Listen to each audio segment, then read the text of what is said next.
Friends, आपका स्वागत है मेरे चैनल पे। तो मेरी आज की ये वीडियो बहुत ही इम्पॉर्टेंट होने वाली है।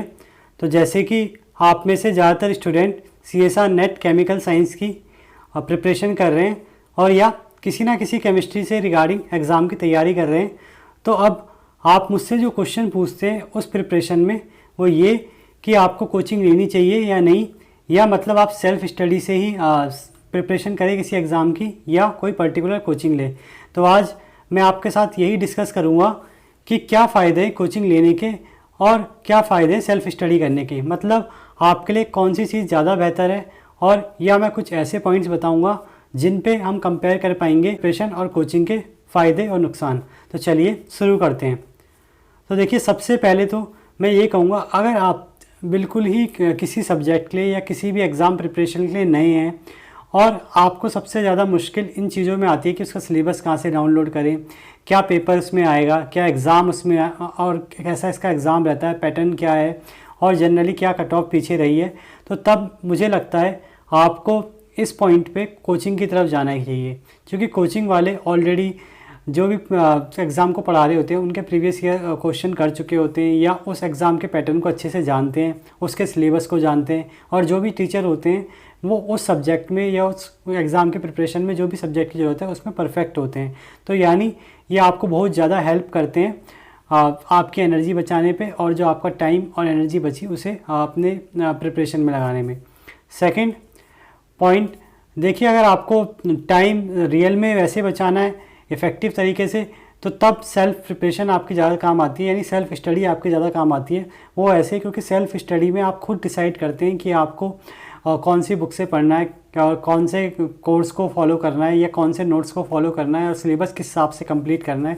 क्योंकि देखिए, कोचिंग में तो क्या होगा, सब बच्चों के हिसाब से पढ़ाते हैं, तो बहुत बेसिक्स से भी चीज़ें ले जाते हैं और बहुत ज़्यादा एडवांस तक भी ले जाते हैं। पर सेल्फ स्टडी में आप डिसाइड कर सकते हैं कि आपको क्या चीज़ आती है, क्या चीज़ नहीं आती, यानी आप अपने हिसाब से पढ़ सकते हैं। अगर आपको चीज़ें पहले से पता है, सिलेबस पता है और आपको पता है कहाँ से पढ़ना है, तो तब सेल्फ प्रिपरेशन ज़्यादा बेटर है।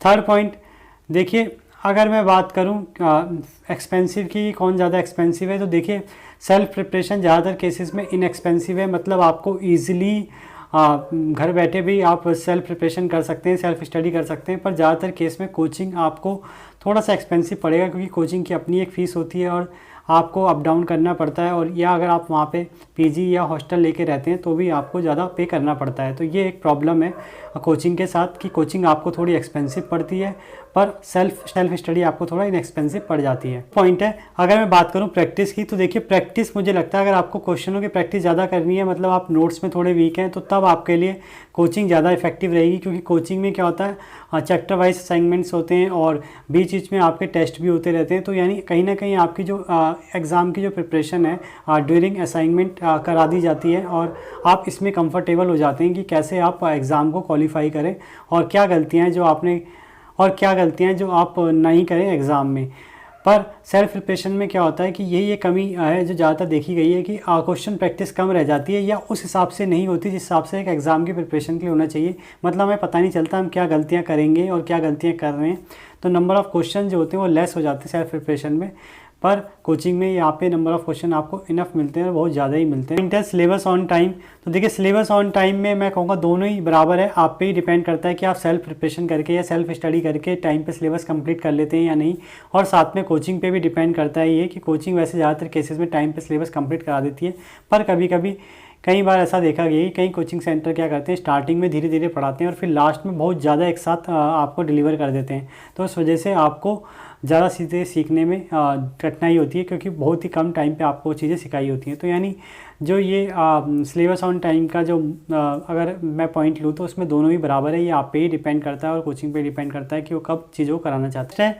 मैं ये कहूँगा, अगर आप ऑलरेडी स्टूडेंट हैं, यानी कोई MSc कर रहे हैं या जॉब कर रहे हैं और तब आप एग्ज़ाम की प्रिपरेशन कर रहे हैं, तो देखिए तब आपके लिए मुझे लगता है कोचिंग बेटर रहती है। क्योंकि देखिए आप पे इतना टाइम नहीं होता कि आप खुद से सिलेबस को ढूंढें और खुद से आप कोई बुक पढ़ें और क्वेश्चंस ढूंढें, उनकी प्रैक्टिस करें। तब आपके लिए कोचिंग बहुत बढ़िया, अगर आप पहले से ही कुछ और काम कर रहे हैं।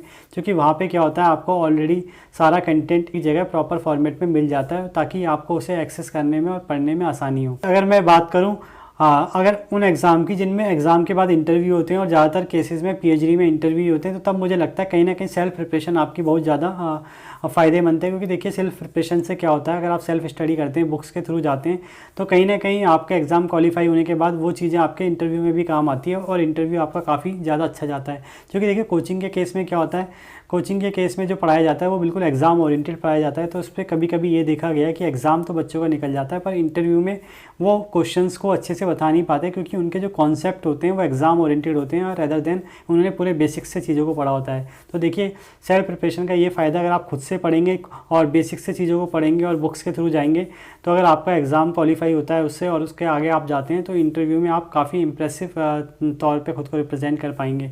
ये हमेशा देखा गया है और मुझे लगता है ये होता भी है, क्योंकि आप बेसिक से कोई चीज़ पढ़ते हैं या खुद से पढ़ते हैं तो आपको लास्ट तक याद रहता है। पर कोचिंग में क्या होता है कि आपको शॉर्टकट बताए जाते हैं, तो जो कभी ना कभी भूले भी जा सकते हैं। लास्ट अगर मैं बात करूँ तो देखिए टेस्ट सीरीज़ देखिए डिपेंड करता है कि आप लेना चाहते हैं या करना चाहते हैं या नहीं, क्योंकि कभी कभी क्या होता है आप पे टाइम की कमी भी होती है। तो यहाँ पे फिर दोनों को मैं सेम रखना चाहूँगा, क्योंकि देखिए अगर आप सेल्फ स्टडी भी कर लेते हैं तो आजकल टेस्ट सीरीज़ काफ़ी सस्ती हैं, तो उनको आप लेके अपनी प्रैक्टिस कर सकते हैं। और ऐसे ही कोचिंग अगर आप कोई भी ज्वाइन करते हैं तो उसमें टेस्ट सीरीज़ ज़्यादातर केस में आपको फ्री ऑफ कॉस्ट मिलती है। तो यानी आपको टेस्ट सीरीज़ के मामले में दोनों ही पॉइंट बराबर हैं, यानी आप टेस्ट सीरीज़ दोनों ही अफोर्ड कर सकते हैं और उससे अपने एग्ज़ाम की प्रिपरेशन की प्रैक्टिस कर सकते हैं और देख सकते हैं कि आप कहाँ पे स्टैंड कर रहे हैं और कितनी आपकी प्रिपरेशन आगे बढ़ी है। तो देखिए अगर ओवरऑल मैं एक वर्डिक्ट देना चाहूँ तो मैं आपको यही कहूँगा, अगर आपके पास खुद एक आइडिया नहीं है किसी सब्जेक्ट का, या आपको कोई एग्ज़ाम ज़्यादा प्रेशराइज कर रहा है, या आपको लगता है कि आपको खुद से चीज़ें ढूंढने में या मैनेज करने में दिक्कत होगी, तो तब आपको कोचिंग ले लेना चाहिए। पर हाँ, अगर आपने खुद से चीज़ें पढ़ी हैं और स्टार्टिंग से आपकी खुद से प्रिपरेशन करने की आदत है और या एमएससी में भी आपने चीज़ों को पढ़ा है, तो मुझे लगता है तब आप बुक के थ्रू जाइए, क्योंकि आपने ऑलरेडी केमिस्ट्री पढ़ रखी है, बस आपको तो उसे थोड़ा सा और फिनिशिंग देने की ज़रूरत है। तो तब आप सेल्फ स्टडी की तरफ जा सकते हैं। बाकी फाइनेंशियल इश्यूज़ भी अगर आप हैं तो सेल्फ स्टडी की तरफ जाइए, क्योंकि 50% बच्चे सेल्फ स्टडी से भी CSR नेट या कोई भी एग्ज़ाम निकालते हैं और ये हमेशा देखा गया है। तो यानी अगर आप कोई भी रास्ता लेते हैं वो बहुत सही है, डिपेंड करता है आप पे कि आपने कितनी बार उसका रिवाइज़ किया और कितने अच्छे से चीज़ों को समझा है। आई होप इस वीडियो से आपको थोड़ा आइडिया लगा होगा कि आपके लिए क्या चीज़ बेहतर है, और अगर इसके बावजूद भी आपको कोई डाउट हो तो कमेंट बॉक्स में कमेंट कर सकते हैं और मुझे मेल कर सकते हैं डिस्क्रिप्शन बॉक्स में दी हुई मेल आईडी पे। तो बाकी आगे भी ऐसी इन्फॉर्मेटिव वीडियो देखने के लिए चैनल को सब्सक्राइब करें, वीडियो को लाइक करें और शेयर करें। Thank you.